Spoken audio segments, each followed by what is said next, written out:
이번에는 청와대 상황 알아보죠. 박근혜 대통령의 대국민 사과 발표가 있은 지 사흘째입니다. 청와대와 내각의 인적 쇄신 문제는 박 대통령의 당면 과제가 됐습니다.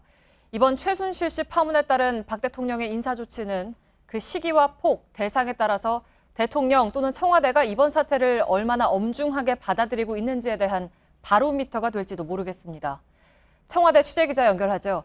조민진 기자, 이 비서진 개편과 관련한 청와대 입장은 당장은 아니지만 하긴 한다는 것이었죠. 그 시기에 대한 언급이 나왔습니까? 네, 청와대 핵심 관계자는 다음 주쯤 청와대 개편을 할 것이라고 예상했습니다. 사태의 심각성을 고려해 시기를 최대한 앞당길 것으로 보여 이르면 다음 주 초쯤 이뤄질 수도 있습니다.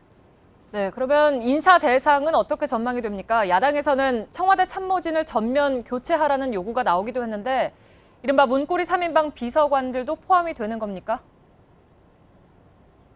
네, 참모진 전면 교체는 아니지만 최순실 씨 의혹과 연관돼 있거나 직간접적 책임이 있는 대부분의 참모진이 교체 선상에 오를 것으로 보입니다.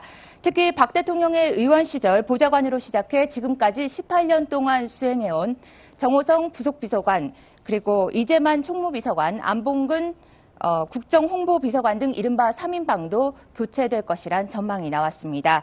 비서진 개편에 따른 추가 논란을 최대한 차단할 수 있는 방안에 주력해야 한다는 판단 때문입니다. 네, 또 우병우 민정수석에 대한 검찰 수사가 아직 끝나지 않았는데요. 다음 주 청와대 개편 때 우수석 교체도 포함이 될 걸로 보입니까? 네, 처가의 강남 땅 거래 등 각종 비위 의혹을 받고 있는 우병우 수석에 대한 검찰 수사가 아직 끝나진 않았지만 다음 주 청와대 개편에서 우수석이 포함되는 것은 불가피하다는 관측입니다.